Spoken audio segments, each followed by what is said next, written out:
Okay, it's too creepy now. I'm gonna turn the lights on before someone comes in here and asks what I'm doing. Alright, so it's Magic Mike on Blu-ray. And you know what? I never thought I would be saying that. But you know what? My girlfriend made me go see this movie originally.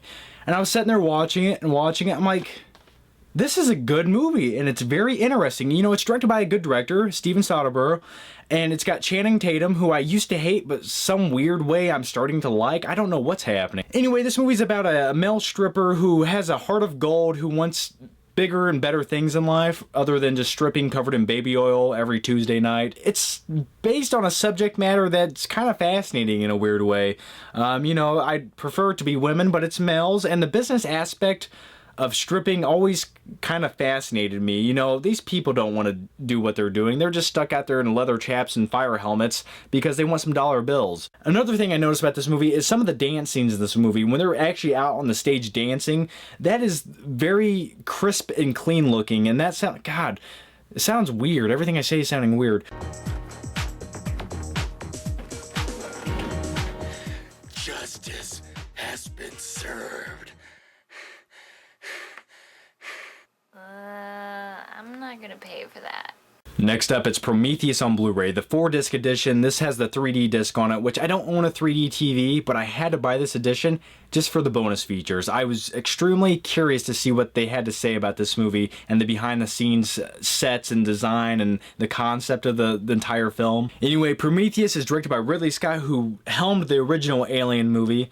And I love the way this movie looks. You know, it's got a very gray-blue color palette, and it looks great on Blu-ray. This is one of the best Blu-rays I've seen all year. Anyway, this movie's crammed full of bonus features. I mean, it has over 7 hours of extras. These extras dive pretty deep into detail. I mean, this movie has so many practical effects that you would have just thought they were CGI and, you know, slapped in there, but this movie, I respect it more now because I was sitting there watching every little painstaking detail that they took to even make, you know, the alien pop out, and using puppetry and building all the sets and trying not to rely on CGI. You know, after watching the bonus features and hearing kind of the inner thoughts of some of the filmmakers that were working on the movie, you really get a sense that the audiences who've seen this movie were overthinking it. You know, hell, I overthought it a little bit, but not everything was a mystery in this movie. Some things were just like, yeah, here it is. That's what it is. Don't question. Anyway, a few things I really love about the movie. I love the way it looks. I love the set design. I love David, the android played by Michael Fassbender, who's really creepy.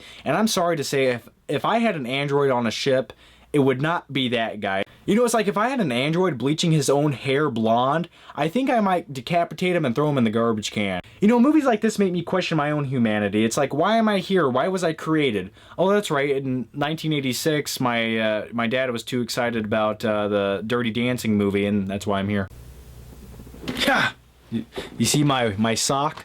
Anyway, it's The Karate Kid on Blu-ray, starring Daniel's son, or Ralph Macchio. By the way, Ralph Macchio has aged very oddly. It's like it's something's not quite normal there. Anyway, The Karate Kid is one of my favorite 1980s films of all time. You know, to be honest with you, I would have been Johnny in the movie, like the bully asshole who has like a douchey blonde haircut. I'm running around town dressed like a skeleton, trying to pick fights with kids smaller than me. Sweep the leg, Johnny. Yes, sensei. Anyway, The Karate Kid on Blu-ray was surprisingly better looking than I thought it would be. You know, not the prettiest Blu-ray ever, a lot of grain, but you know what? It is a 1980s movie, and that's all expected. Plus, there's something about movies that don't look very polished and clean. I like grain in my films. You know, just a movie when I was younger, I was like, hey, Mom, can I learn karate? And then, you know, 2 weeks later, she drops me off at the YMCA, and then 2 days after that, I get a little blue stripe on my white belt, and I'm like, I don't want to do this anymore. So anyway, guys, those were all the Blu-rays for today, and if you guys didn't check out part 1 of the Blu-ray video, definitely click this link right here, annotation. Go watch part 1. A lot of great movies over there, like He-Man, and what else did I talk about in the first part? Oh, Chernobyl Diaries. Yeah. So anyway, guys, thanks for watching. Make sure you subscribe if you haven't already, and I'll see you guys next time. I